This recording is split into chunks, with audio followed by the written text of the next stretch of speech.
Let's talk about one of the very first words any of us learn. Baby. Seems about as simple as it gets, doesn't it?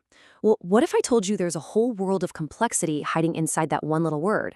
Today, we're going to tear it apart and see what's really going on in there. So really, how much can be packed into a word we take for granted every single day? We're going to put baby under the microscope, kind of like a case study.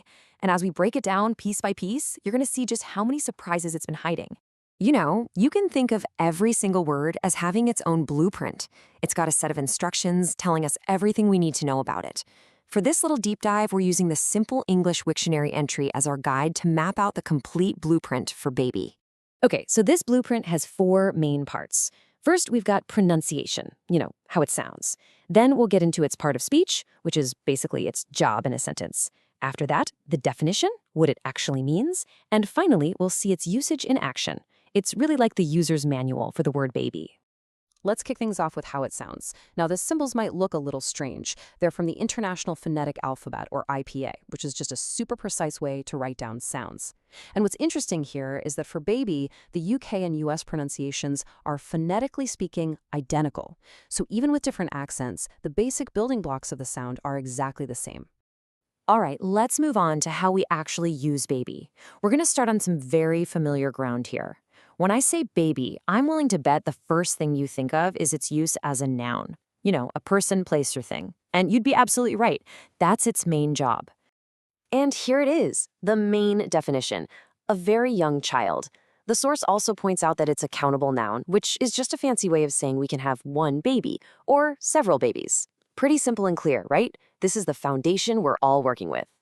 And here's an example sentence that, let's be honest, applies to every single one of us. I used to be a baby, but now I am an adult.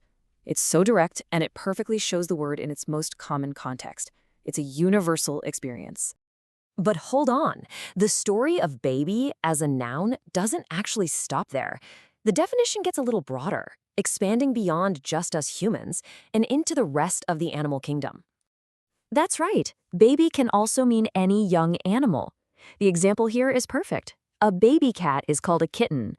It shows how we use baby as a sort of catch-all term before we get more specific with words like cub, puppy, or fawn. Okay, so we've got the noun covered. A child, a young animal, makes sense. But what if I told you that baby isn't just something you are, it's also something you can do? And this, right here, is where our supposedly simple word takes a really interesting turn. Baby can also be a verb, an action word. Now, for a lot of people, this is a bit of a surprise, but it's a totally normal and pretty common way to use the word. So what does it mean to baby someone?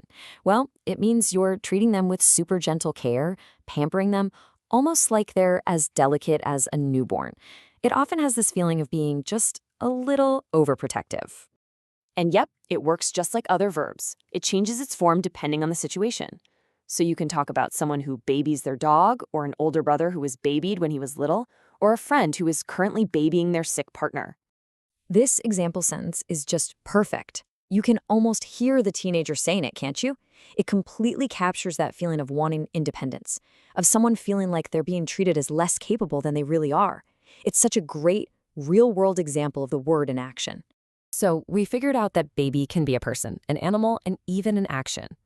But why does any of this really matter?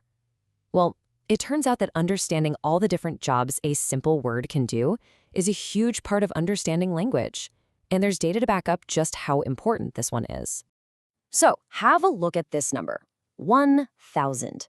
What in the world could 1,000 have to do with the word baby?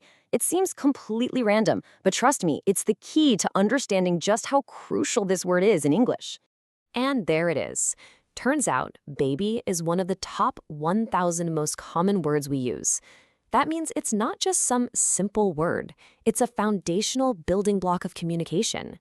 Getting a handle on all its different uses is a major step in really getting comfortable with English. So there you have it. We started with a simple sound, and we uncovered a noun for people and animals, a verb for being overprotective, and one of the most essential words in the entire English language. It just goes to show, even the words we think we know inside and out can hold some amazing secrets. Makes you wonder, what other simple words have a complex story to tell?